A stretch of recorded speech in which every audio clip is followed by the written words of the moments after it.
Our praises to Yahweh, by Hashem Yahushai, by Hashem Charakah Kwadash, giving double honors to all the elders and the apostles of Great Millstone, and shalom to all the sincere elect out there, coming back at you with another lesson on how the Most High will save Yahshua Allah. Land backing off my video yesterday. We shall be saved with an everlasting salvation. So yeah, I think this is a nice example as I've been reading the book of Samuel. You know what I mean? And there's a lot said in just these couple of verses of how it says here. I'll read some of the subheadings. Hannah's song of thanksgiving, the sin of Eli's sons, Samuel before the Lord as a boy, right? Eli rebukes his sons, right? There's a lot of meat in here, right? Let's get into some of this, because this is an example of how the Most High be dealing, right, with his elect, because you got elect men and you got elect women. We're included in that. So let's hit the point just to make the point. If we get to the point, because Hannah was barren, and there's certain things Hannah in the Bible, right, the mother of Samuel, is very known for. So let's read from around 7, and it says, as he did say year by year, when she went up to the house of the Lord, so she provoked her. Therefore she wept and did not eat. Then said Hilkiah, right? That's her husband, right? Hilkiah and his wives. So that's her husband, right? Because he had Let's get to it. Then said Hilkiah her husband to her, Hannah, why weepest thou, and why eatest thou not? Right? She was fasting, or she was going through a period of mourning. And why is thy heart grieved? Am not I better to thee than 10 sons? Right? She was weeping because why? Why was she weeping? Let's go back a little bit. And he had 2 wives, right? Hilkiah, and he had 2 wives, and the names of the one was Hannah. Now I have to go to the top. Now there was a certain man of Rimahasafaham.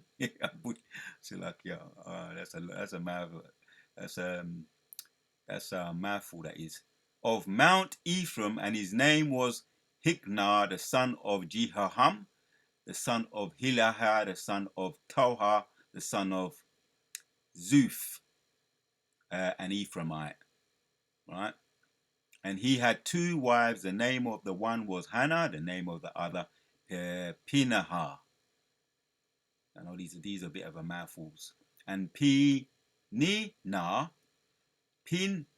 had children, but Hannah had no children. So sometimes you really can't miss out certain verses if you want to get the full understanding of what you're reading.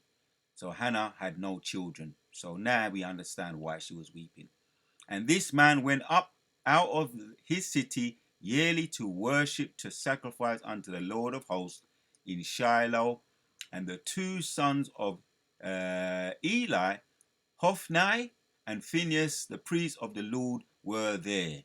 And when the time was that Hilkiah offered, he gave to Phinehas his wife, and to all her sons and her daughters portions, but unto Hannah he gave a worthy portion, for he loved Hannah, but the Lord had shut up her womb. Now we understand now. Right? The Lord shut up her womb. So, that was in them days it was a curse, right? For a woman not to be able to conceive seed. We get the idea. And her adversary also provoked her sore, right? For to make her fret, because the Lord had shut up her womb, and as he did so, her year by year when she went up to the house of the Lord, so she provoked her. House of the Lord, so she provoked her. Therefore she wept and did not eat. Right, because her adversary, it says there, provoked her sore. You know, and that's like I say, that was a stigma if a woman couldn't give birth, um, mainly to a son, but to be able to give not be able to give birth was a stigma attached to that, because that was something very praiseworthy. That's what the women were. Really, that's why women were to be to to for, to assist men in conceiving seed. Anyway, let the scriptures talk. Then said Hicknah, her husband, to her, Hannah, why weepest thou, and why eatest thou not, and why is thy heart grieved? Am I not I better to thee than 10 sons? And Hannah, now there's a reason why I'm reading this. There's a reason why I'm reading this, because yes, the land backing off my video I did yesterday, we're going to get to it. So Hannah rose up after they had eaten in Shiloh, and after they had drunk. Now Eli the priest sat upon a seat by a post of the temple of the Lord, and she was in bitterness. She was in bitterness of soul, and prayed unto the Lord, and wept.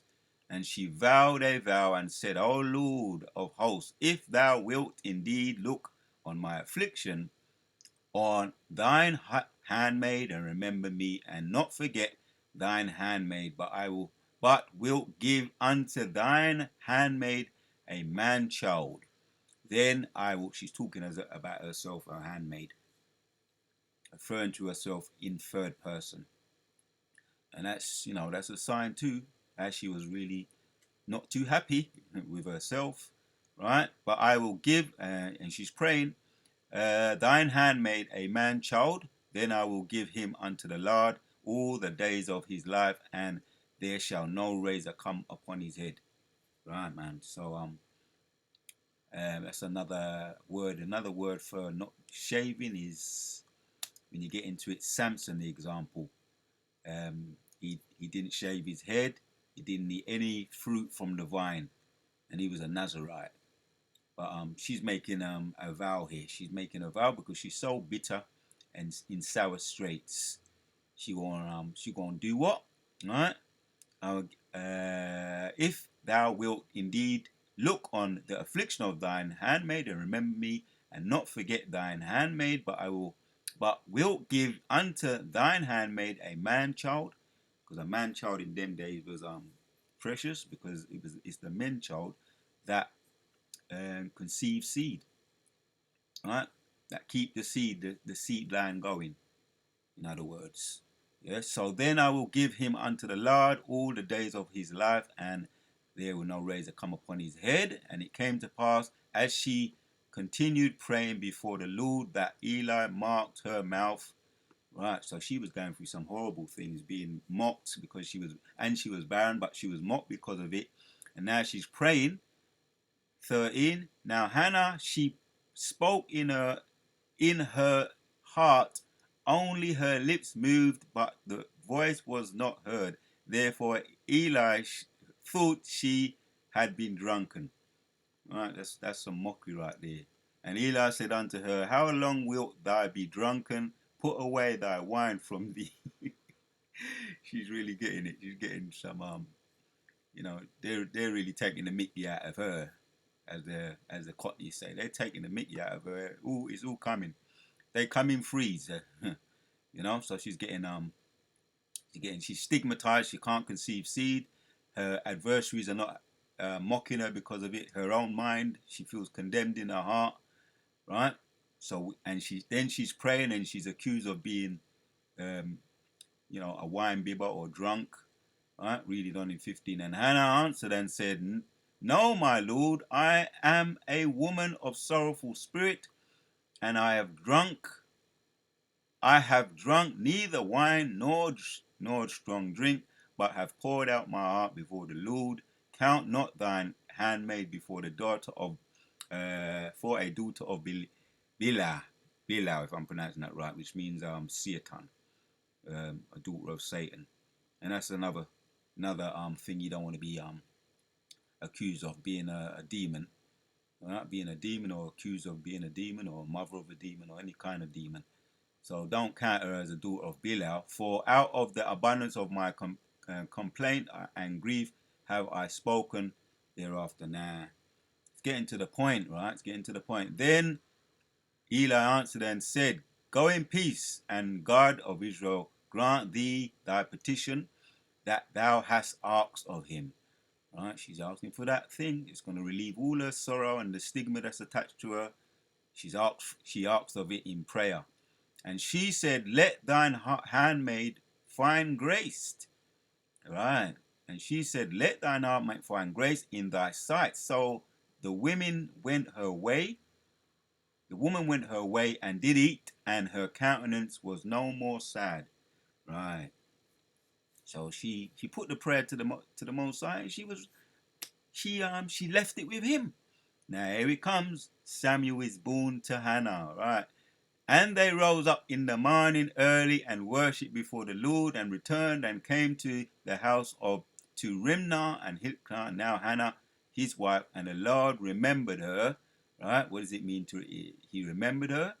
It's going to give us the answer now in 20. Therefore it came to pass, when the time was come about after Hannah had conceived. That's what it means. He remembered her by turning his face to her, and she conceived, that she bore a son and called his name, saying, his name Samuel. Right? Because we looked up the word, right? The name Samuel. So when you look it up in the Hebrew, it's Shah, yeah, Yah, Hala, yeah, right. And then when you break it down in the Hebrew, Samuel, Sham, all right, that means name. Yah, his, and Allah, power. Right, Samuel, or in the Hebrew, Sham Yah Allah, Sham Yah Allah, Sham name, Yah his, Allah power. Samuel, Sham Yah Allah. So Samuel, his name is power.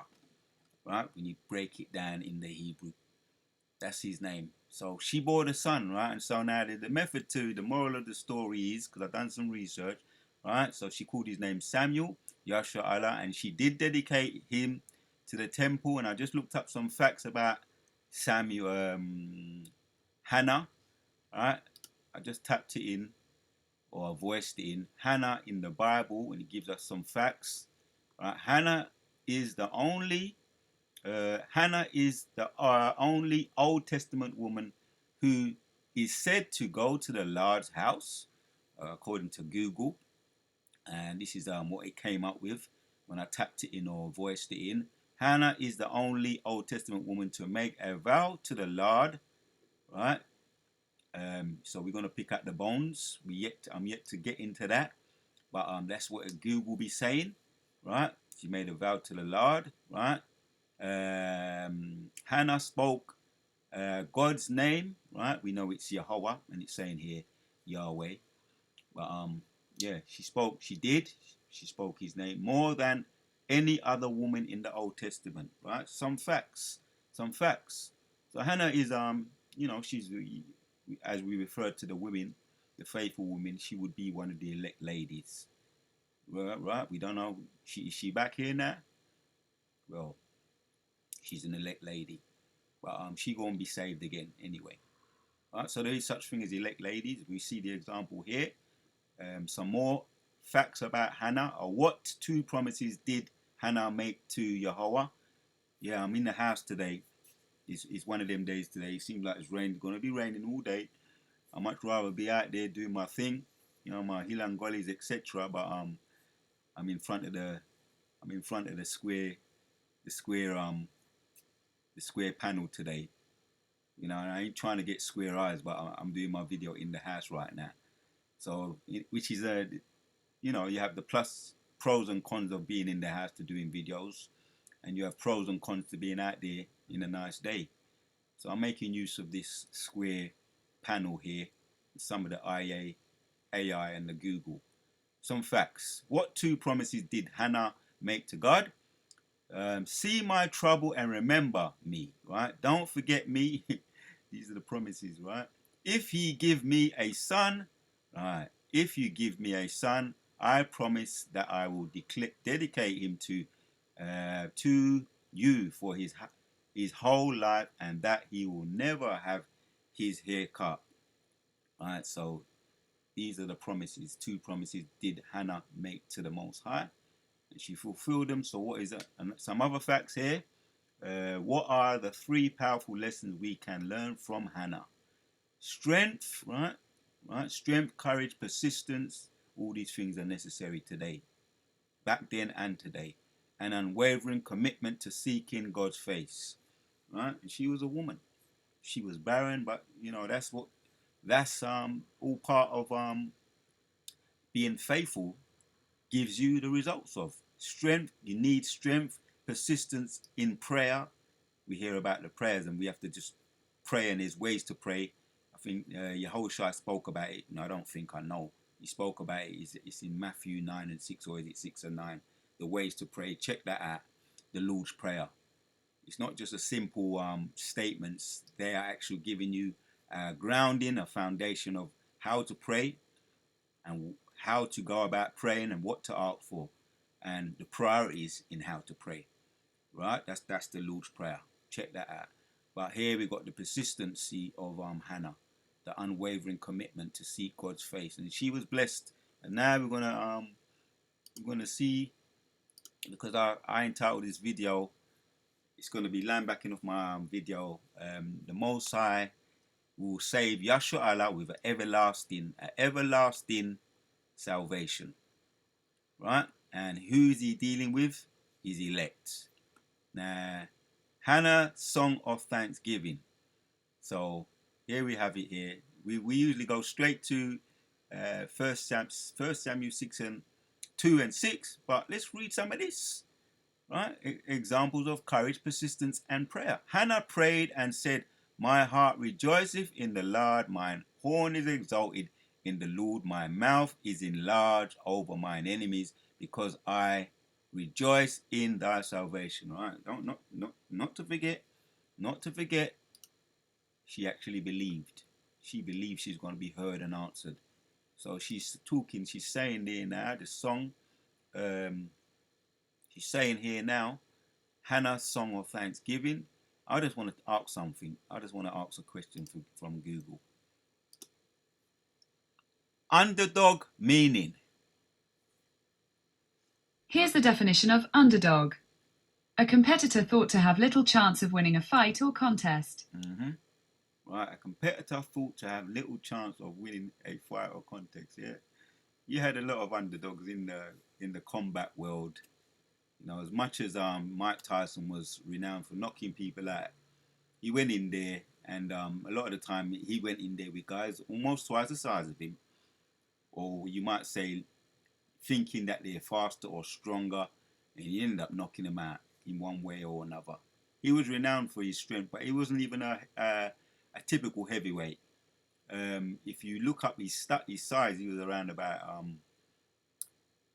a typical heavyweight. Now you got 6'6", 6'4", probably that's small. 6'4" is small for a heavyweight. Typical heavyweights are 6'6", perhaps. That's quite a big heavyweight. 6'9" is big. That's Tyson Fury. Tyson Fury is around 6'9", 6'8", 6'9". Mike Tyson was 5'10", 5'11" at the most. Probably with his shoes on, 5'11" at the most, and he was knocking these people out. So yes, he was doing it. He had a good reputation, but he went in most of the time, until he built up his momentum as an underdog. So that's an underdog, right? See, thought to have little chance of winning a fight or contest. Now we've got this underdog today. What's his name? Terence Crawford. He's gonna go in the ring with Canelo Alvarez, right? Hizicar, Mexican, known for knocking his opponents out, much bigger than him as well. And we're going to see what plays out, but he's going in there as the underdog. Terence Crawford, he's just come up to around weight around around his normal weight was what, 147, welterweight, and then 155, a little bit more. Now he's gonna go up two weights, 168, maybe even more than that, 168. But that's not his weight. But he's going up. They say he's climbing 2 to 3 weights to fight Canelo Alvarez. But he's going in as an underdog. So most people are going to be probably putting their money on Canelo Alvarez, right? But now I'm just making a point. What does being an underdog mean? Right? See what it says. An underdog is someone who isn't likely to win a competition or contest when a professional basketball player, right? Giving an example. When a professional basketball player faces off against a high school student who's foot who as foot shooter who's a foot shooter, the high school is the underdog. The high schooler is the underdog. Anyone at a disadvantage, whether in general or in a particular situation, can be called an underdog. Now, the title of this video is "The Most High, we're going to be saved with an everlasting salvation." The underdogs. And Yahshua Allah is the underdogs, right? There's many scriptures I went into yesterday. Deuteronomy 6 and 7. Isaiah 45, Yehoshua hideth himself, from around about 15. So many other precepts you can get into. Jacob's trouble, it says that he shall be saved out of it. Jeremiah 30 and 7. Daniel 12 and 1. Michael Allah gonna appear in our defense. But we're going in the battle as the underdogs, but we're gonna come out victorious. Hence, also Moses in coming out of Egypt, right? He undermined all their gods that was renowned for being the main god was Pharaoh, renowned for being worshipped as a god. He was worshipped as a god, and all the gods, the statues, the idols, the calves, all the bull, all the things that was undermined or destroyed in the 10 plagues were looked at as gods. And then he deleted the firstborn, Pharaoh, and then his son, the firstborn. These were looked at as gods. So yes, Moses was another example of being an underdog. One prime example. Many others too. So Hannah prayed and said, "My heart rejoiceth in the Lord, my horn is exalted in the Lord." And yeah, we're going to be singing that victory song, right? Or a thanksgiving song, Abaratazar, Revelation 11 and 12. Abaratazar, we get beamed up in those chariots. We're going to be singing, looking down through the glass floor and singing. Yeah? So imagine this is what we're doing right now. We just visualizing we're in that chariot singing. "My mouth is enlarged over mine enemies, because I rejoice in thy salvation. There is none holy as the Lord, for there is none beside thee, neither is there any rock like our power." Right, see? There is no rock like our power. She's singing because she was able to conceive seed, right? With a son who was a prophet, a renowned prophet. He grew up to be, right? Samuel, right? When you look into the name, once again, Samuel, the name. Samuel, his name, power. Samuel, his name is power. His name is power. Sham Yah, right? Sham Yah Allah. Sham name, Yah his, Allah power. His name is power. Yeah. So that's why she's so happy. She's a typical woman that's been able to conceive seed. And no, let me rephrase that. She's not a typical woman. She's an exalted woman of the Most High, and her son is a prophet. She's not an average woman. She's of the elect, just like the elect men. We're not average men. Or in this side, let me say, on this side, we're just ordinary people, right? Because we're the hopeful elect. We're just ordinary men or women doing extraordinary things. So I'll leave it like that. There is none holy as the Lord, for there is none besides thee, neither is there any rock like our power. Yeah, talk no more so exceedingly proudly, right? This is what we're gonna be saying to these Goyim nations, right? And the ultimate arrogancy of E. Yeah? Talk not more so exceedingly proudly. Let not arrogancy come out of your mouth, right? And we can apply this to the wicked of our own people. And when we pray, we can say this too, right? And reflecting how we can just be confident in the Most High.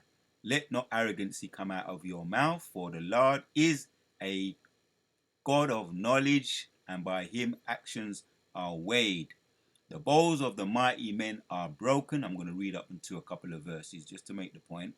And they that stumble are girded with strength. Right? Kazak, kazak, kazak. And if you ain't got words to say in a prayer, you ain't got holy prayers in the book of Psalms. But I find this is a good prayer too. The words in it, right? The bows of the mighty men are broken, just like Exodus 14 and 14. The words in that are beautiful prayers to use too. You can pirate them words in your prayer, use them for yourself, right? Put your own spin on it and just put them prayers up there too. You know, if you can get into the Hebrew, that's even, there's power in the Hebrew. Yeah, the bows of the mighty men are broken. They that are stumbled are girded with strength. They that were full have heard out themselves, have hired out themselves for bread. They that were hungry ceased, so that the barren, yeah, here you go, so that the barren have borne seven. Seven, right? Seven, that's that number, it's a good number.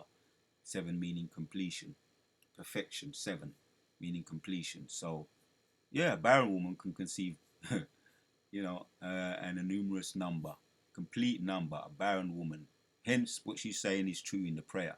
So that a barren hath borne seven, and she that hath many children is wax feeble, and she that hath many children is wax feeble. Oh, see there's a countering right there. Yeah, he can do that too. He can turn that on their head too. The ungrateful woman, he can make her, you know, the ungrateful woman, he can turn her on her head too. It's self-explanatory, right? So yeah, man, you got the reverse, right? A barren woman can conceive seed, and he can take away the children of he can take away children from as it's saying there. And she that hath many children is wax feeble, right? From someone who has many children. So you can reverse it. That's the power of the Lord. Yeah, the Lord killeth and maketh alive. He bringeth down to the grave and bringeth up. Right? I'm just in that spirit of talking about, yeah, how the Most High, he say that. He says it. And that's that faith that backs up the faith. And yes, he be dealing with the underdogs. In this case, she was an underdog. She was despised. Her adversary was mocking her. Even she was a favorite of one of the wives, but even how she might have felt in her mind, you know, how she might have felt, she probably didn't feel as a favorite because she was barren at a moment for a particular time. But right, the Lord killeth and maketh alive; he bringeth down to the grave and bringeth up. See, that's what he be doing, right? To his elect, the Lord maketh poor, he maketh rich. Yeah, and now you can get the sense of how she's feeling, because she was poor in the spirit, barren, yeah, and maketh rich. Now she's blessed with she was able to conceive seed, not only just any old seed, a prophet, a highly revered prophet too, that the Most High used and loved. Yeah, maketh rich, he bringeth low and lifteth up, and that's how we feel when we be going through the roller coaster, the roller coaster of life. That's how we be feeling. But we never forget when we come through. This is a nice prayer. You can use this prayer. Yeah, he riseth up the poor out of the dust and lifteth up the beggar from the dunghill. Right now, yeah, the beggar. Ain't a beggar. Ain't a beggar. What is a beggar? Ain't an underdog. A derelict. A derelict. What they call him over there in America. That's a beggar. Yeah, we can make them rich. A derelict, a beggar, or a tramp over here. We call them tramps. A beggar. Let me go back to the word, and we'll come back to this in verse 8 of 1 Samuel. An underdog. Yeah, a competitor thought to have little chance of winning a fight or contest. Right? There's so many examples, and that's Yashua Allah, point blank and period. Point blank and period. That's Yashua Allah. That's us. We're the underdogs, right? Let's get back to it. Yeah, someone who's considered not to be able to win a competition. You know what I mean? Collectively or individually, that's an underdog. But what does Yashua Allah do?